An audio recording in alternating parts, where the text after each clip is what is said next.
good morning. Hope you guys are doing great. We got an early start today. On the way to the clinic. We have brows and a few weight loss calls. But this is what was crazy. So my daughter was recently sick. We went to urgent care, and we were just sitting there, and obviously there's like a picture of the human anatomy on the wall, and she said, "Mom, why does the brain look like your stomach?" She's referring to the intestines. And I'm like, oh my God, it really does look like it. I said, you know why, Riley? Because your gut, your belly is, she's 6. Your belly is your second brain. Whenever you get a feeling in your belly like this isn't right, I'm in danger, blah, blah, blah, that is your second brain. So you have to listen to your gut. That's why your gut looks like your brain. Now, obviously, we've always heard, like, gut feeling. But when she said that, my 6-year-old, she's like, why does your brain look like your stomach? And I was like, oh my gosh, she's so right. So I was really shook by that. But it really did bring about this epiphany in my mind. Like, oh my God, it is because it is your second brain. Okay, LLC has been okay with the idea of my money getting back into the damage zone. Okay, but it's still a bit weird. Okay, explain, Billy. What do you mean about getting back? Elaborate for me. LLC has been okay with the idea of my money getting back into the damage zone. I don't get that, but I'd love to help you. So if you want to elaborate, definitely can answer some questions with regard. But yes, anyways, that is my whole thing about your gut feeling. And that goes, I'm going to tie it into business. When you guys are investing in online courses, mentorship, marketing agencies, VA services, you got to go with your gut. Like, never make decisions for your business out of desperation. Because when you're desperate, like, let's say you're desperate for clients, right? You are so desperate for clients. They know that, because that's part of the script. They're going to ask you, like, what are your challenges in your business right now? And if they know the challenges and they know how to talk, they're going to say everything right to get you to be a client of theirs. So use your discernment. You know what I mean? Don't make decisions out of fear and desperation. Because a lot of people will promise shit on the internet. They truly will. And some people can deliver, but some people cannot. And you have to use your judgment, your discernment, to make that choice. Are these people a good fit for me and my business? Not in terms of what can they do, right? Because anybody can get clients. My thing, from the people that are following me, especially the new entrepreneurs in the beauty industry, please do not hire people in the beginning of your business. Even if you got the money to do it, you have to have a baseline understanding of your own business before you hire a marketing agency, a social media manager, all the things. Like, just because you don't want to do some shit for your business doesn't mean that you can just hire. Because the problem is, this is the problem. If you are still in the beginning stages of your business and you hire, let's say, a marketing agency, they have no baseline. That means they are going to be doing trial and error for you. Right? They are going to be trying to find your baseline for you. I would rather you do that yourself for free. Find your own baseline. Find your own formula. Like, find somebody that's going to help organize your business and break it down. So that's one thing we're going to be discussing in the webinar. Because I feel like people really don't understand the different departments of their business. They just say, I own a business. But I want you guys to dig deeper. I own a business, and in my business is a sales department. I own a business, but in my business, there's an operations department. I own a business, but in that business, I also have a marketing department. And guess who the marketing and all the things and the janitor, it's you. And if you do not know what those basic business department structures do, what they're supposed to do, what part that goes in, it's going to be hard for you to hire. You are going to end up wasting money and resources that you could have put back into your business for something else. So we are going to be discussing that in this Q1 strategy webinar, because I'm going to go over exactly the parts of your business and how you should manage them and navigate it, so you understand that, when it comes to operating a business, I don't want you to just say, I own a business. I want you to fully say, I own a business, and the marketing department right now, our current goal is X, Y, and Z. And during this marketing of Q1, we are going to be doing X, Y, and Z. The email marketing is up. SMS marketing is up. My content calendar for the next 3 months already done. I know what my focus is. I know what my goals are, both revenue, conversion. Like, that is how detailed I want you guys to be. I'm going to give you a few basic steps to understand how I do it in my brain, because I have a team of 6. I have a team of 6 people that help me in my business. And each one of these assistants helps me in a certain part of my business, whether it's creatives, graphics, my funnels, client support, what else? Video editing, videographer. Like, I have a lot of people on my team. I went to go hire 2 years ago, and I was bleeding from the neck, because, to be honest, you can't blame anybody but yourself.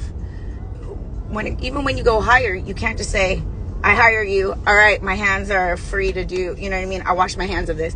Absolutely not. That is how shit gets fucked up.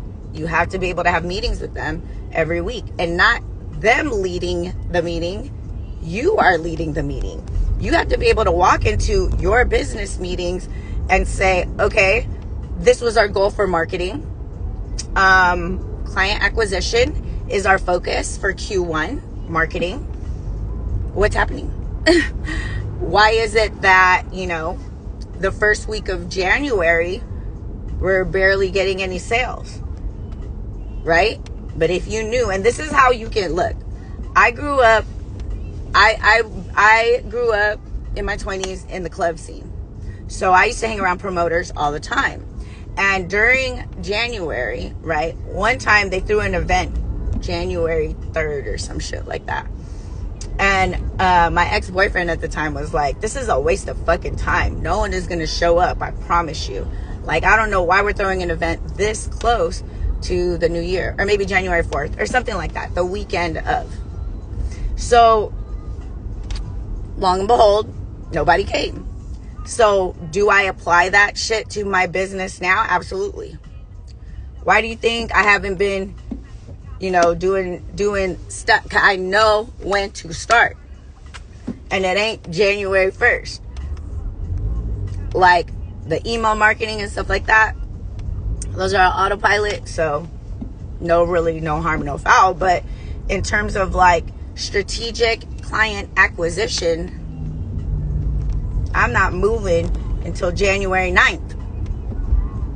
Maybe even mid-January, because at the end of the day, you have to think of the behavior of money and the behavior of people.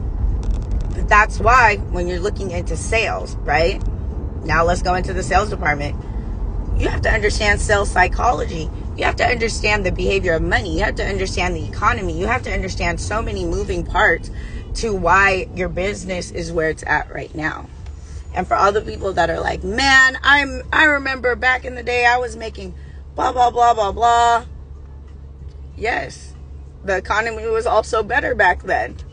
So you have to be able to evolve and pivot as needed. And not just with the economy, but your own evolution as a person, your own evolution in terms of your own growth and the things that you figure out you want to do. Because not all money is good money if it's going to fuck up your peace. And I have walked away from 100K months because it just didn't align with my integrity and my soul. Like, it's not worth it for me. I like to sleep in peace. I like to know that I'm making a huge impact in people's lives and giving them something, worthy. So to each their own. But again, that falls down to understanding your business. So comment coins if you want to join my free webinar. It is next Thursday. I'm going to be going over Q1 marketing strategies, the things that you should have in place, the things that you should know, or just, my goal is to plant seeds for you guys so that you guys have a better strategy for your quarters. You're going to be running around with like a chicken with your head cut off if you don't have these things in place at the beginning of the year, or at the very least have quarter 1 and 2 ready to go, and then you can figure out quarter 3 and 4 later. But once you have the blueprint to these things, next year, 2026, is easy. But you have to be that intentional about how you are running your business. Because if you are not this detailed, if you are not paying this much attention, you are not running your business. Your business is running you. And that's how people get burnt out. That's how people end up quitting, because they feel like, I'm doing everything I can and I'm not getting the results.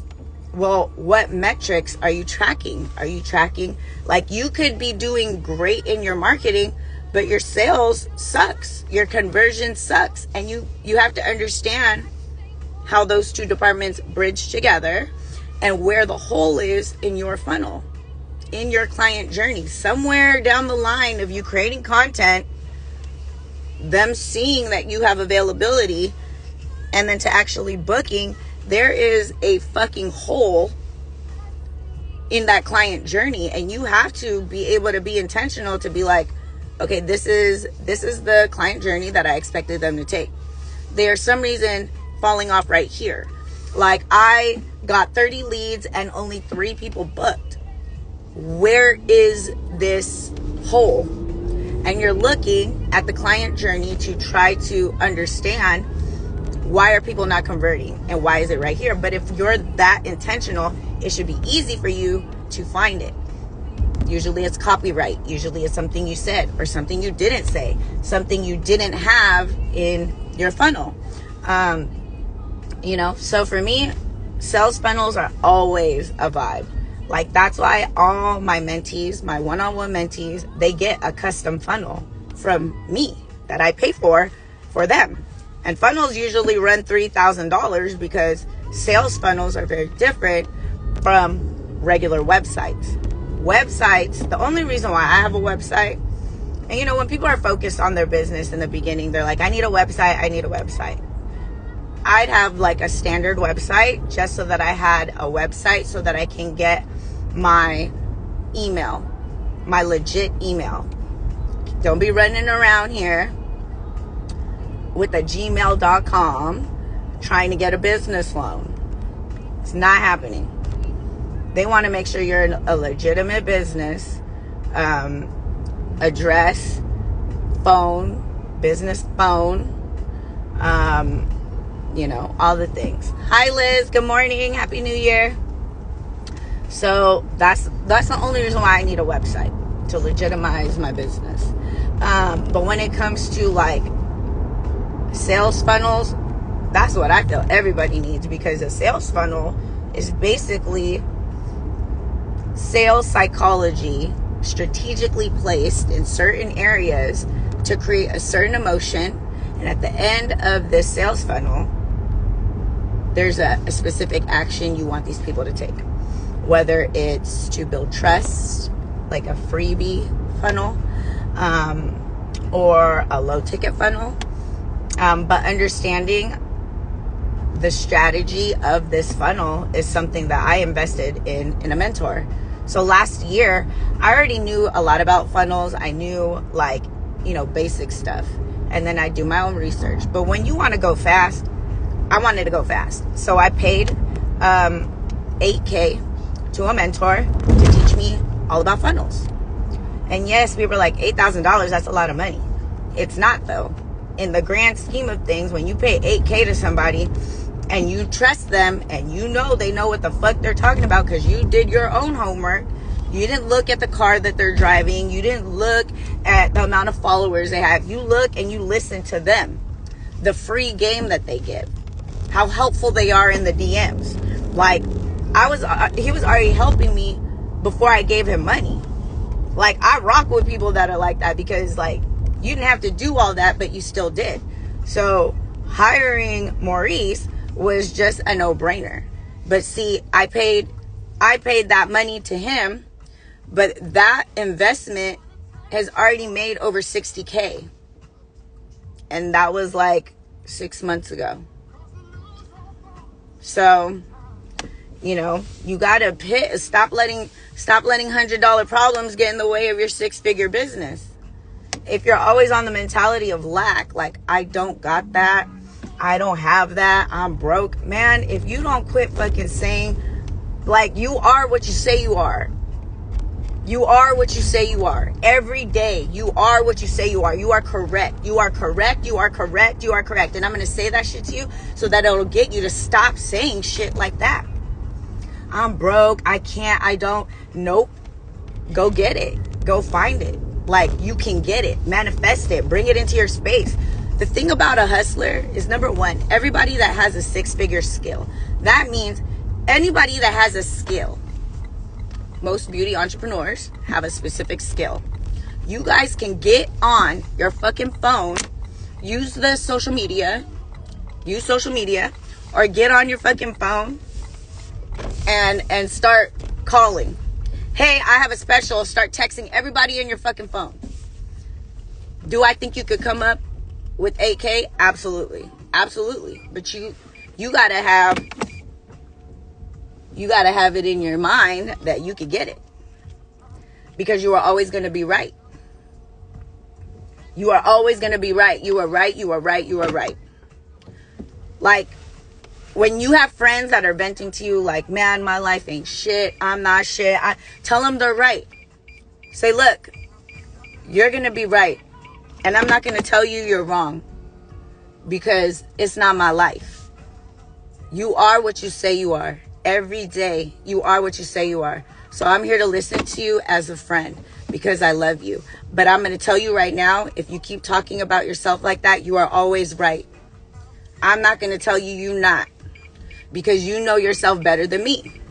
But hey, if tomorrow you decide, like, you know what, Jackie's right. I am what I say I am. And I'm not broke. I'm not a bum. I don't want to be a bum. And I'm going to go do something about it. Then guess what? You're also right. So the next time a friend vents to you, I just start holding people accountable to their own words. I'm like, man, you got to stop saying shit like that. Like, and when I'm talking to people, even just people on social media, they'll DM me some problems about, you know, what they're going through. And I clock all the negative words. After they're done venting, I just say, okay.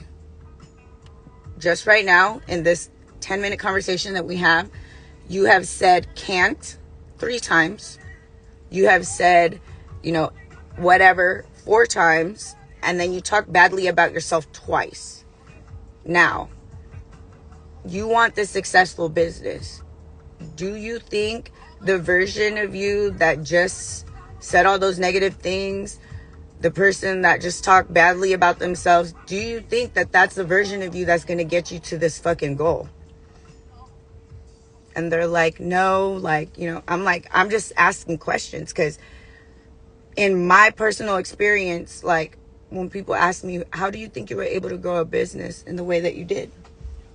I tell them straight up, it's because I believed I could. Like, let's just say for January, right? For January, starting today, say something over and over that's good about yourself. Anything.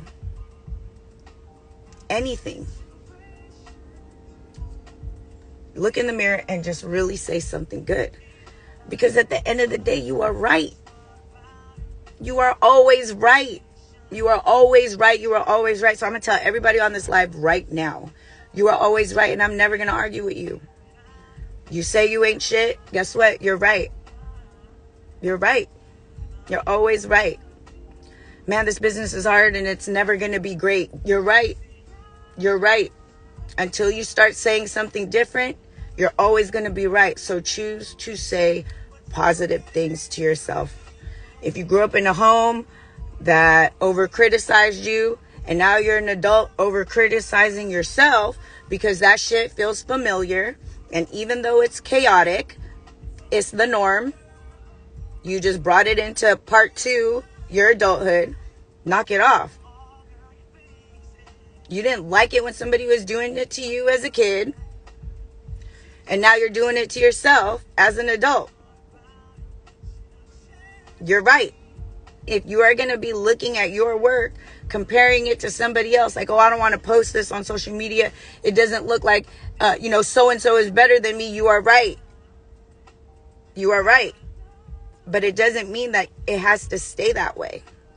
If you practice, you mind your own business, you mind your own work, you stop comparing yourself to other people, you are going to be greater than you were yesterday. Because at the end of the day, you could be second place in somebody else's race, or you could be first place in your fucking own just by minding your own business. That's all you literally have to do. Mind your own business.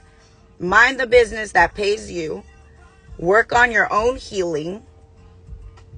Work on your own hustling. Don't compare yourself to other people, because at the end of the day, you can't compare their chapter whatever to your chapter whatever. We all have our own lives. And it's like, most of the people, she said, I already got haters blocking me. I haven't even opened them yet. Hey, when you're doing things that people, the only people that hate are the people that are triggered by something you're doing. And it's usually triggering an unhealed version of themselves. So maybe you haven't opened yet, but you found the courage to do it. And they're over here like, look at her opening her business. Who does she think she is? I think I'm great, and I think I'm smart enough to do so. So, yeah, don't even worry about it.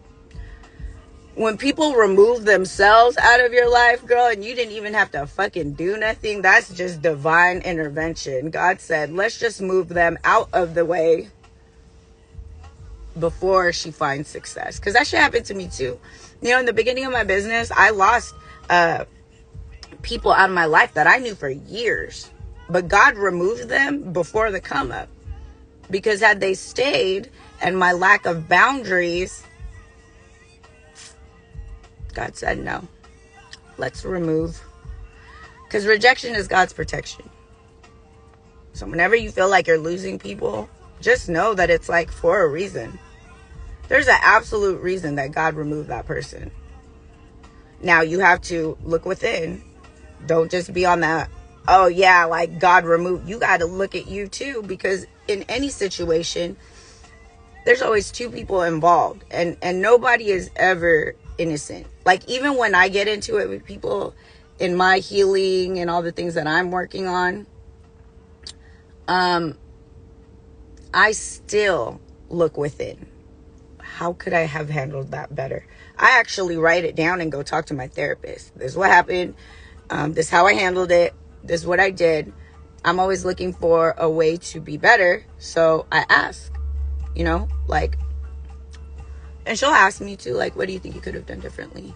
And I'll be like, well, like one of the most recent ones was like, if I wanted a response, then have a difficult conversation. Don't just be texting people your feelings and expecting a specific response when things can get lost in the sauce of a text.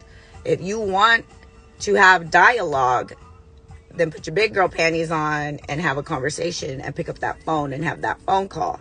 So that was something that I felt that I could have done better. So next time I'm more aware of like, okay, if there is a difficult conversation that I want to have with somebody that I care about, I need to get on the phone. Don't just be, you know what I mean?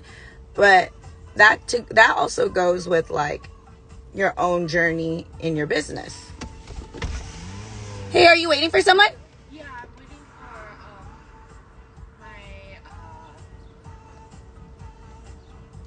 my Who's your girl? What are you getting done? Danny. Oh, Danny. Okay, hold on. I'll let you in. Okay, I gotta go, guys. Danny, where you at? But yes, you know, I will get back to you guys on this conversation. But again, comment coins. Join me for my free webinar. I will see you guys later.